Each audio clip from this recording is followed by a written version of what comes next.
ನಮ್ಮ ಚಿನ್ಮಯ ರವಿಕುಮಾರ್ ಫೌಂಡೇಶನ್ ಪ್ರತಿ ಗುರುವಾರ ಉದಯವರ್ಧಕ, ಆರೋಗ್ಯವರ್ಧಕ, ಜೀವರಕ್ಷಕ, ಸಂಜೀವಿನಿ ಲಡ್ಡು, ನಮ್ಮ ಆಹಾರದಲ್ಲಿ ಆರೋಗ್ಯವಿದೆ ಅನ್ನೋ ಒಂದು ಕಾರ್ಯಕ್ರಮ 59ನೇ ವಾರದ ಕಾರ್ಯಕ್ರಮ ಗುರುವಾರ ಮಾಡಬೇಕಿತ್ತು. ರಾಜ್ಕುಮಾರ್ ಅವರಿಗೆ ಗೌರವವನ್ನು ಸಲ್ಲಿಸುವ ಅರ್ಥದಿಂದ ಇವತ್ತು ನಾವು ಗುರುವಾರದಿಂದ ಇವತ್ತೊಂದು ದಿನ ಬದಲಾವಣೆ ಆಗಿದೆ, ಕ್ಷಮೆಯಿರಲಿ ತಮ್ಮೆಲ್ಲರಲ್ಲಿ. ನಾವು ಮಾತಿಗೆ ತಪ್ಪಿದ ಗುರುವಾರ ಅನ್ನೋ ಪದಗಳನ್ನು ಯಾವಾಗಲೂ ಹೇಳಿದ್ದೀವಿ.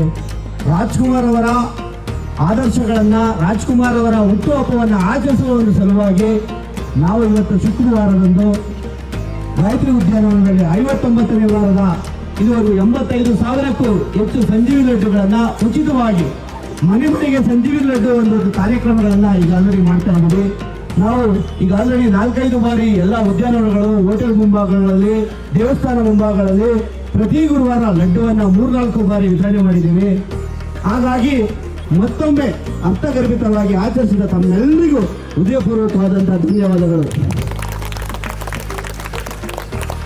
ನಮ್ಮ ಅಡುಗೆ ಮನೆಯಲ್ಲಿ ಆರೋಗ್ಯವಿದೆ ಅಂತಕ್ಕಂಥದ್ದನ್ನು ನಮ್ಮ ಸಂಸ್ಥೆ ಇಲ್ಲಿವರೆಗೂ ತಿಳಿಸುತ್ತಾ ಈ ಒಂದು ವಿಶೇಷ ಆರೋಗ್ಯಯುತ ಕಾರ್ಯಕ್ರಮವನ್ನು ಹಮ್ಮಿಕೊಳ್ಳಲಾಗಿದೆ. ಬಂಧುಗಳೇ, ನಮ್ಮ ರವಿಕುಮಾರ್ ಅವರು ಭಾಳ ಉತ್ತಮವಾದ ಸಮಾಜ ಸೇವೆ ಮತ್ತು ಜನಪರ ಕಾರ್ಯಕ್ರಮಗಳನ್ನ ಭಾಳ ವರ್ಷದಿಂದ ಮಾಡ್ತಾ ಬರ್ತಾ ಇದ್ದಾರೆ.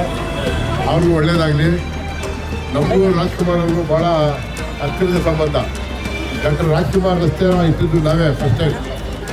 ರಾಜ್ಕುಮಾರ್ ಸ್ಟ್ಯಾಚ್ಯೂ ಮಾಡಿದ್ದು ನಾವೇ ನಮ್ಮ ಚಿಕ್ಕಮಗಳೂರು ನಗರದಲ್ಲಿ.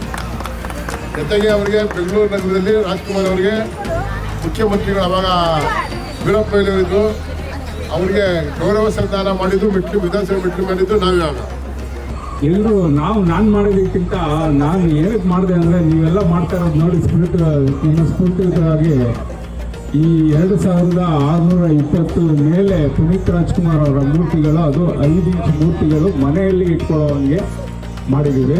ನೀವೆಲ್ಲ ಮಾಡ್ತಾ ಇರೋದು ದೊಡ್ಡ ಮೂರ್ತಿಗಳನ್ನ ಇದುವರೆಗೂ ಸ್ಥಾಪನೆ ಮಾಡಿದ್ದೀರ. ಹಾಗಾಗಿ ಅದಕ್ಕೆ ರೇಟ್ ನಮಗೇನಿಲ್ಲ.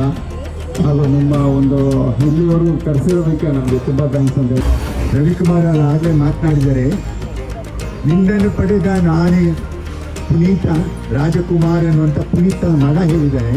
ನಾವು ಅದಕ್ಕೆ ಹೇಳ್ತಾ ಇದ್ದೀವಿ, ಇವತ್ತಿನ ದಿವಸ ನಾವೇ ಪುನೀತರಾಗಿದ್ದೀವಿ. ಈ ರಾಜಕುಮಾರ ಇದ್ದದ್ದಾದರೆ ಇವತ್ತಿನ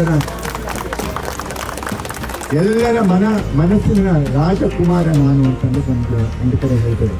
ಇವರು ಆಡು ಮುಟ್ಟದ ಸೊಪ್ಪಿನ ಅಂತ ಅನ್ನೋ ಒಂದು ಗಾದೆನೇ ಇದು. ಹಾಗೆ ಎಲ್ಲ ಅಭಿನಯಗಳಲ್ಲೂ ಸಹಿತನು ಮನಮುಟ್ಟಿ ಇವತ್ತಿನ ದಿವಸ ನಮ್ಮ ಜೀವನದಲ್ಲಿ ಆತ್ಮದೊಳಗೆ ಸಂದೇಶಪೂರ್ವಕವಾಗಿ ನೆಲೆಸಿರೋ ಒಂದು ವ್ಯಕ್ತಿ.